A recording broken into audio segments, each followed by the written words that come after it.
রীতিমতো যেন এক মহাযজ্ঞ চলছে। সামনে বিপিএল এর উদ্বোধন, আগামীকালই তো। সিলেটের মঞ্চে বিপিএলটাকে নতুন করে দেখানোর চেষ্টা।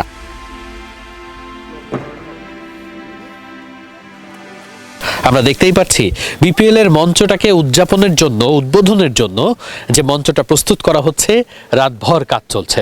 কারণ এই মঞ্চে অনেক কিছু হবে, এই মঞ্চে আনন্দ হবে, এই মঞ্চে হবে লাইটের শো। আমরা সেই শো দেখার জন্য নিশ্চয়ই অপেক্ষা করব বিপিএল এর উদ্বোধন পর্যন্ত। কিন্তু ওই একটা আয়োজনের পেছনে তো কত গল্প থাকে। বিপিএলটাকে দারুণভাবে ফুটিয়ে তুলতে, বিপিএল এর মঞ্চটাকে দারুণভাবে ফুটিয়ে তুলতে ঠিক যতটা কাজ করা সম্ভব তার সবটুকুই করা হচ্ছে। বিপিএল এর মঞ্চটাকে সবার মাঝে দারুণভাবে উন্মাদনা ছড়িয়ে দিতে যেমন কাজ করা দরকার, তার সবটুকুই চেষ্টা করছে বাংলাদেশ ক্রিকেট বোর্ড। দেখতেই পাচ্ছেন পেছনের মঞ্চটা প্রস্তুত করা হচ্ছে।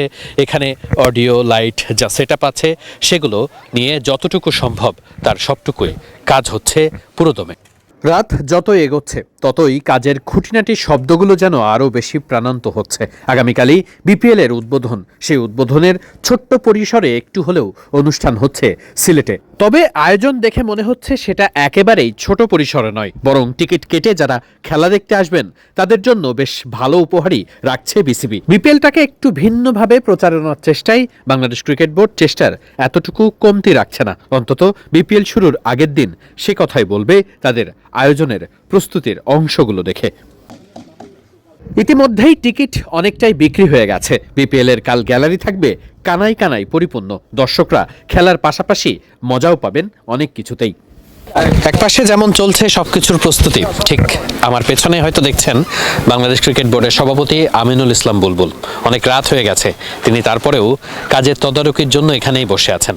তিনি দেখছেন কোথায় কি কাজ হচ্ছে।